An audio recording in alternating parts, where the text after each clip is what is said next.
on va s'intéresser dans cette vidéo au ratio. Un ratio, qu'est-ce que c'est? Avant d'introduire la notion de ratio, je vais parler de proportion. Une proportion, vous savez, on l'avait déjà vu, c'est noté en général sous la forme d'une fraction et c'est une partie de quelque chose sur la totalité.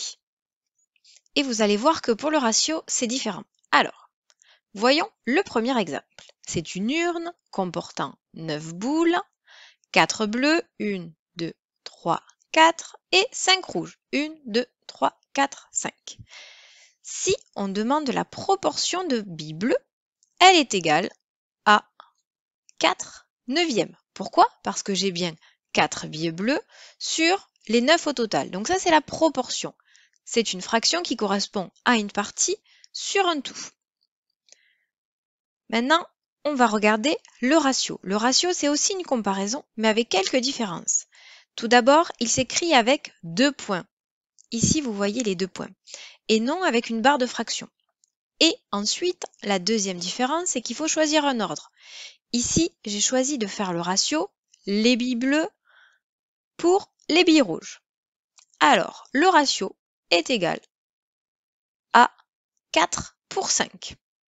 Pourquoi? Parce qu'il y a 4 billes bleues et il y a 5 billes rouges. Ici, on a fait une comparaison partie par partie. On a comparé une partie par rapport à une autre. Alors, le 9, où est-ce qu'on le retrouve?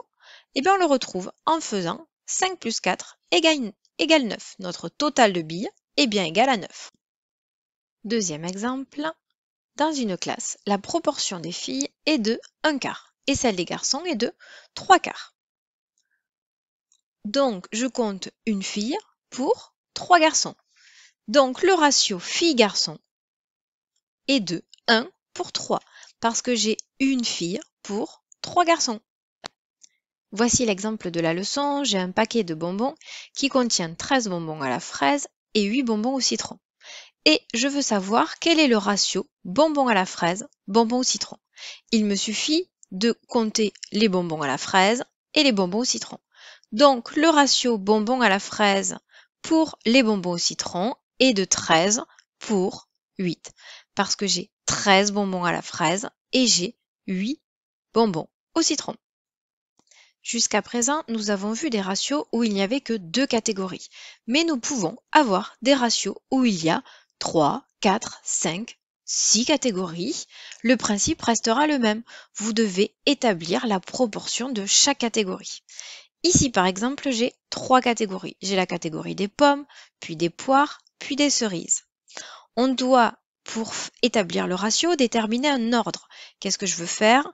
Je veux déterminer le ratio pommes, poire, cerise. Comme j'ai écrit ici, pomme, poire, cerise dans cet ordre-là. Et donc, le ratio va être égal à 5, puisque j'ai 5 pommes, pour 3 parce que j'ai 3 poires, pour 4 parce que j'ai 4 cerises. Donc, vous voyez que la méthode reste la même, même si on a 3 catégories. Il y a bien 12 fruits au total.